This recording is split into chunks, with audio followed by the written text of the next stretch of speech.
Hi മക്കളെ, ഫർഹാൻ സാറാണ്. +1 improvement എക്സാമുമായിട്ട് ബന്ധപ്പെട്ടുള്ള വളരെ ഇമ്പോർട്ടന്റ് ആയിട്ടുള്ള ഒരു അപ്ഡേറ്റ് പറയാൻ വേണ്ടി വന്നിട്ടുള്ളതാണ്.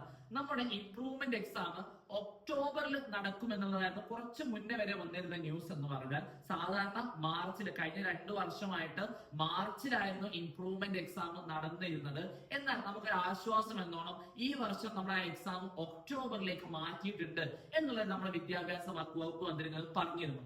എന്നാൽ ഏറ്റവും പുതിയ അപ്ഡേറ്റ് എന്താന്ന് വെച്ചാൽ ആ എക്സാം മിക്കവാറും സെപ്റ്റംബറിലായിരിക്കും നടക്കാൻ ചാൻസ് ഉള്ളത് എന്നുള്ളതാണ് മനസ്സിലാക്കുന്നത് എന്നുള്ളതാണ്. പക്ഷേ അതിൽ ഒരു കുട്ടി എന്നോണം എല്ലാവർക്കും വരാൻ വേണ്ടി പോകുന്ന ഏറ്റവും ബുദ്ധിമുട്ടായിട്ടുള്ള കാര്യം എന്താന്ന് വെച്ചാൽ ജൂലൈ 15 ഇവർക്ക് റിസൾട്ട് വരാൻ വേണ്ടി പോകുന്നത്.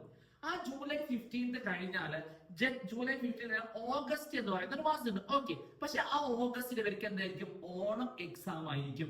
ആ ഓണം എക്സാം കഴിഞ്ഞ ഉടനെ തന്നെയാണ് നമ്മുടെ ഈ ഒരു എക്സാം നടക്കുക എന്നുള്ളതാണ് ഏറ്റവും പുതിയ അപ്ഡേറ്റ് എന്ന് പറഞ്ഞാൽ. അപ്പോ ഇവർക്ക് എവിടെയാണ് പഠിക്കാനുള്ള സമയം എന്നുള്ളതാണ് എനിക്ക് ചോദിക്കാനുള്ളത്. കാരണം ഇവർ വെറുതെ പേരിൽ എക്സാം എഴുതാണെങ്കിൽ അത് അങ്ങനെ എഴുതിയാൽ മതിയല്ലോ. അതായത് ഓണം എക്സാം കഴിഞ്ഞ് ഓണം വെക്കേഷൻ കഴിഞ്ഞ് നേരെ വരികയാണ്, വീണ്ടും സെപ്റ്റംബറിൽ ഒരു എക്സാം അറ്റൻഡ് ചെയ്യാൻ വേണ്ടി പോകുന്നു. പഠിക്കാനുള്ള സമയമില്ല, വെറുതെ പോയിട്ട് അറ്റൻഡ് ചെയ്യുന്നു. ഏതൊക്കെയാണ് ഇംപ്രൂവ്മെന്റ് ചെയ്യാനുള്ള അത് ഡിസൈഡ് ചെയ്യാൻ പോലുള്ള സമയം എന്തെയ്യുന്നില്ല, ഇവർ കിട്ടുന്നില്ല എന്നുള്ളതാണ് എന്റെ പേഴ്സണലി ആയിട്ടുള്ള അഭിപ്രായം. മാക്സിമം നമ്മൾ ആ എക്സാം ഒക്ടോബറിലേക്ക് മാറ്റിയാൽ ഇംപ്രൂവ്മെന്റ് എക്സാം അടിപൊളിയായിട്ട് ചെയ്യാൻ വേണ്ടി പറ്റും, പഠിക്കാൻ വേണ്ടി പറ്റും എന്നുള്ളതാണ് എനിക്ക് പറയാനുള്ളത്. എന്തായാലും നേരത്തെ ആക്കിയതിൽ വളരെ സന്തോഷം എന്നുള്ള കാര്യം കൂടെ നിങ്ങളെ ഓർമ്മിപ്പിക്കണം. ഓക്കെ.